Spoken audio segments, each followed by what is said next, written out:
video. For today's video. May According to Hawid.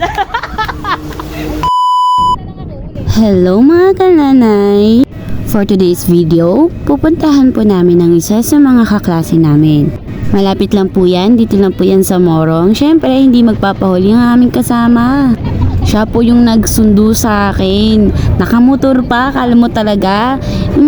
Pero wag kayong mag-alala, safe naman po kaming nakauwi at wala namang galos ang aming katawan. Mga oras na yan, nagkukwentuhan kami kung anong dapat naming gagawin dahil nga daw, ang paalam lang niya sa asawa niya, malapit lang, yung pala malayo.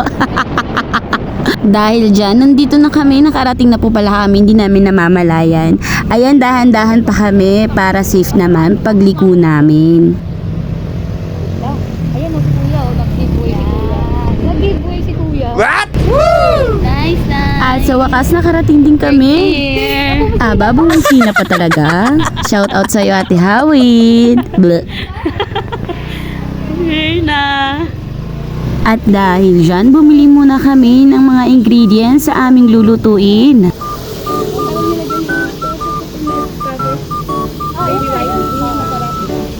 Pabili po. May kondensado po kayo. Alam na kondensado. Ay, dito pa dito. Ayun na po. Malaki para. Ayan. Tapos po yung ano. Impact ko na lang.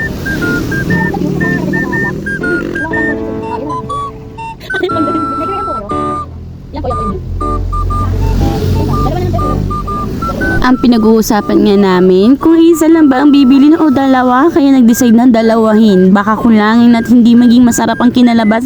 Sayang naman.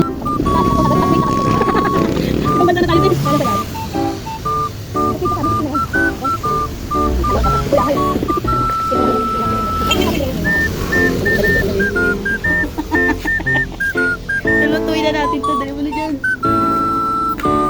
Ay, kung nga pala no. Hi guys. Sige na muna yun. Sabi bye guys. Alam mo na.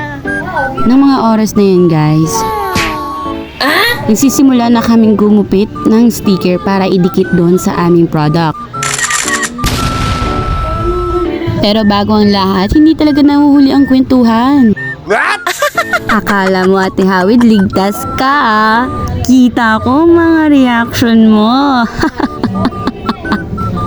By the way guys, gumagawa nga pala kami dito ng research product namin. Dito, matutunghayan ninyo kung anong ginagawa talaga namin.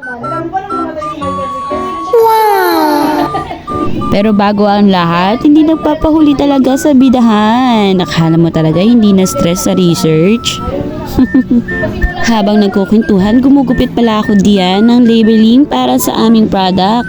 Hay nako, kala nyo madali lang no? Hindi. Pero thankful kami kasi natapos din namin. Ayan, balik na naman kami sa tsikahan. Pagkatapos tsikahan, kain na naman. Kaya hindi namamayat eh. At dito nga, sinimulan na nga namin magluto. Kahit nag-uusap, kahit nagbibidahan, hindi mawawala of course ang pagluluto ng aming kakainin. Shout out sa'yo, Ate Santos. Sabi siya nakatamba, sabi may kagrupo siya, tinagyan siya. Sabi niya sabi niya, Mga oras na yan, nagliligpit kami sa aming mga ginupit.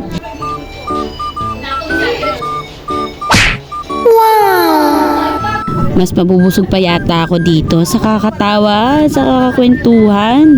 Ay nako, dabag ang uwi nito. Syempre, hindi rin mapapahuli ang aming isa sa mga paborito. Guess what? Siomay! Ikaw na. Pagkatapos niyan, binalikan nga namin yung product namin ginagawa kanina. At ito na nga po pala ang kinalabasan ng aming product. At totoo lang guys, grabe ang effort namin dyan. Kaya ayan, ang ganda diba? Yay, napapalakpak pa nga. So, sobrang ganda, masabi ko grabe ang effort at grabe ang paghihirap ang ginawa namin dyan. Kaya mga guys, support nyo kami. At kita naman sa aming mga mukha na sobrang saya, sabi ko nga mag-hi sila. At guys, hanggang dito na lang ang aking video. Please like and subscribe, hit the notification bell para updated kayo.